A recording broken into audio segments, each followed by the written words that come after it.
Musica, colore e tradizioni oggi al Liceo King di Favara con la festa della primavera.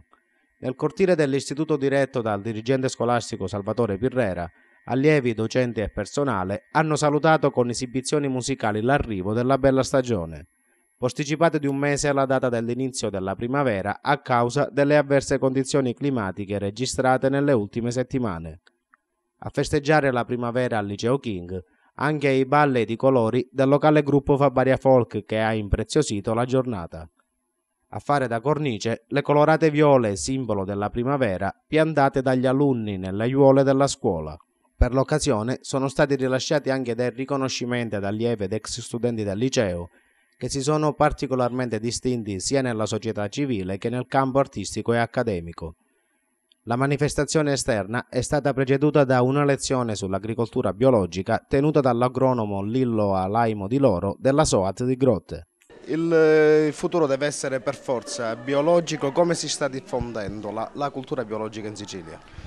Il futuro deve essere per forza biologico e l'agricoltura deve essere per forza biologica, altrimenti non sarà più, perché oggi il sistema convenzionale è in profonda crisi. Bisogna ritornare all'uso degli elementi fondamentali che sono la terra, il sole, l'acqua e i saperi del contadino per produrre un prodotto di qualità che il mercato oggi richiede sempre di più, perché cresce la consapevolezza del mangiare sano e del mangiare bio. Come si diffonde ancora sul mercato locale, quindi sul nostro territorio, la cultura del biologico è poco diffusa, o meglio c'è la consapevolezza, c'è l'informazione, ma non c'è ancora l'abitudine di cercare il biologico nelle quantità invece che si potrebbe fare. Noi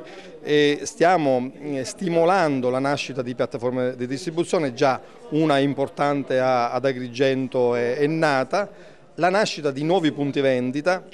perché soltanto, e quindi a partire da Favara per esempio, oggi siamo a Favara, è un territorio, credo siano più di 40.000 abitanti, già potrebbe essere pronto per ospitare un punto vendita che offra prodotti biologici, perché i prodotti biologici oggi sono disponibili per tutto quello che serve per una corretta alimentazione, quindi dal latte alla salsa di pomodoro, al pane, alla pasta, al caffè, alle conserve, a tutto quello che vogliamo. Quindi oggi che esistono già le piattaforme per distribuire, ci vogliono altri punti vendita, perché nuovi punti vendita collegati in rete fanno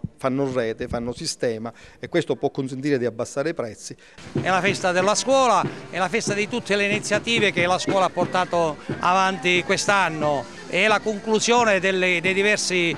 progetti portati avanti dalla scuola. Per esempio in questo mese finisce un progetto POR finanziato dal Fondo Sociale Europeo e dalla Regione Sicilia, in cui abbiamo portato avanti tante attività, dall'arte del riciclo, a Mi esprimo meglio in italiano, ai progetti per l'inserimento e l'inclusione dei soggetti diversamente abili, ai progetti di matematica e di chimica, e quindi per forza di cose oggi dovevamo concludere con